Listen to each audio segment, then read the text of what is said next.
यवतमाळ वाशिम लोकसभा मतदारसंघामध्ये राजश्री हेमंत पाटील यांना उमेदवारी दिली। आज उमेदवारी अर्ज सुद्धा दाखल करण्यात आलेला आहे। मुख्यमंत्र्यांच्या उपस्थितीत उमेदवारी दाखल करण्यात आपल्यासोबत बोलण्यासाठी हेमंत पाटील आहेत।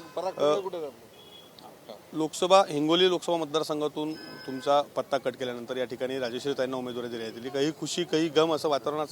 नाही, असं काही वातावरण नाहीये। पक्षाने काही निर्णय घेतल्यानंतर ते निर्णय मानणारा मी एक पक्षाचा कार्यकर्ता आहे आणि माननीय एकनाथ शिंदे साहेबांनी माझी उमेदवारी पण जाहीर केली होती। 4-5 दिवस आम्ही प्रचार पण केला, बैठका झाल्या, कार्यालय उघडले, परंतु शिवसेना, भाजप आणि राष्ट्रवादी असे मित्र पक्षांचं सरकार आहे। त्याच्यामध्ये काही जागांची ॲडजस्टमेंट आहे आणि माननीय मुख्यमंत्र्यांनी मला सांगितलं की या ॲडजस्टमेंटमध्ये तुला थांबावं लागणार आहे, तुझ्याऐवजी पत्नीला उमेदवारी आम्ही यवतमाळमध्ये देतोय। तेव्हा तो पर्याय स्वीकारलेला आहे आणि त्या पद्धतीने आम्ही कामाला लागलेलो आहोत। आज सांगितलं जात होतं का तुम्ही नाराज या संपूर्ण हिंगोली मतदारसंघाच्या विषयावर आहे? बाबूराव पाटील कदम यांचा उमेदवारी अर्ज भरताना तुम्ही त्या ठिकाणी नव्हता? नाही, मला कालच यवतमाळचा अर्ज भरण्यासाठी सांगण्यात आलं, परंतु कालच संध्याकाळी मी स्वतः उमेदवाराचं अभिनंदन करायलाही तिथे गेलो, कारण उमेदवार जो आहे तो माझ्या घरचाच उमेदवार आहे। त्यांचं नाव पण मी सुचवलेलं आहे, त्यांना 2दा जिल्हाप्रमुख करण्यामध्ये माझा सहभाग होता, त्याच्यामुळे माझाच उमेदवार आहे।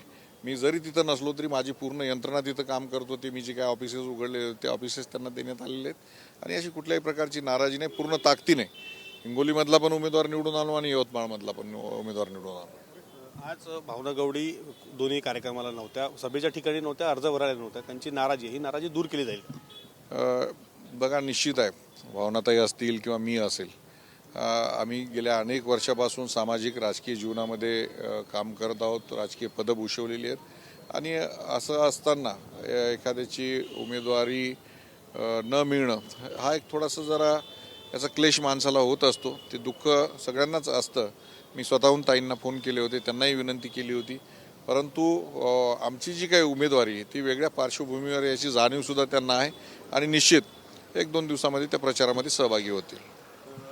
एकंदरीत जर पाहिलं तर नवा गडी नवा राज या मतदारसंघासाठी पाहायला मिळत आहे। कशा पद्धतीचं आव्हान तुम्हाला या लोकसभा निवडणुकीत वाटतं, प्रचाराचं किंवा सगळ्या गोष्टीचं महाविकास आघाडीकडून? खरं म्हणजे माझ्या पत्नीचं हे माहेर आहे आणि तिचं अनेक वर्ष तिचं बालपण इथं गेलेलं आहे। तिचे वडीलसुद्धा महाराष्ट्राचे पोलीस पाटील संघटनेचे अध्यक्ष होते। सामाजिक जीवनामध्ये त्यांचा मोठा वाटा आहे आणि शहर असेल, आजूबाजूच्या तालुक्यांमध्ये मोठे नातेसंबंध आहेत। ती स्वतः तिचं पतसंस्थेचं मोठं नेटवर्क या जिल्ह्यामध्ये, प्रत्येक तालुक्याला तिच्या या जिल्ह्यामध्ये पतसंस्था आहेत, मोठा कर्मचारी वर्ग आहे। मला वाटतं की या जिल्ह्याची ओळख, एक सगळ्यात जास्त आत्महत्या होणारा जिल्हा अशा पद्धतीची ओळख होती।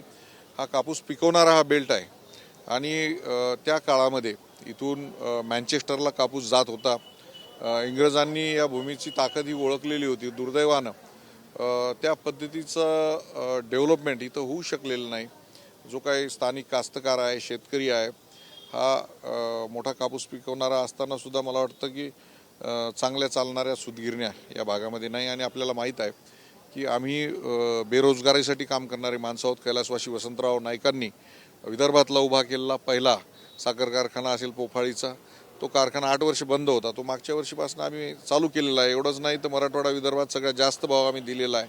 तेव्हा निश्चित कापसावरचे प्रक्रिया उद्योग असतील, सिंचनाचे विषय असतील, ह्या सर्व विषयावरती आम्ही काम करू आणि एक वेगळा चेहरा मोहरा या मतदारसंघाचा करण्याचा प्रयत्न राहील आणि येत्या काही दिवसामध्ये दिसेलच। ज्या पद्धतीनं हिंगोलीमध्ये आपण बघताय की हळद पिकत होती, पण त्या हळदीला जागतिक स्तरावर नेण्याचं काम केलं। जी हळद कधी 5-5.5 हजाराच्या पुढे गेली नाही, ती आज 18-20 हजार रुपये क्विंटलनं हळद विकल्या जाते। 100 कोटी रुपये खर्च करून तिथं हळद संशोधन केंद्र असेल, प्रक्रिया केंद्र याचं काम चालू झालेलं आहे। लेगोसारखी आंतरराष्ट्रीय प्रयोगशाळा आम्ही औंढ्यामध्ये आणलेली, अशा अनेक विषय आहेत। त्या पद्धतीनं निश्चित याही मतदारसंघात काम होईल। खासदार हेमंत पाटील, कॅमेरामॅन मिलिंदसह विवेक गावंडे, TV9 मराठी, यवतमाळ।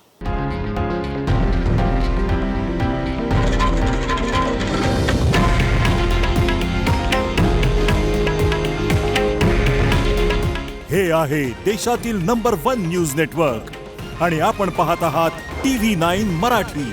काळजी तुमची, हित महाराष्ट्राचं।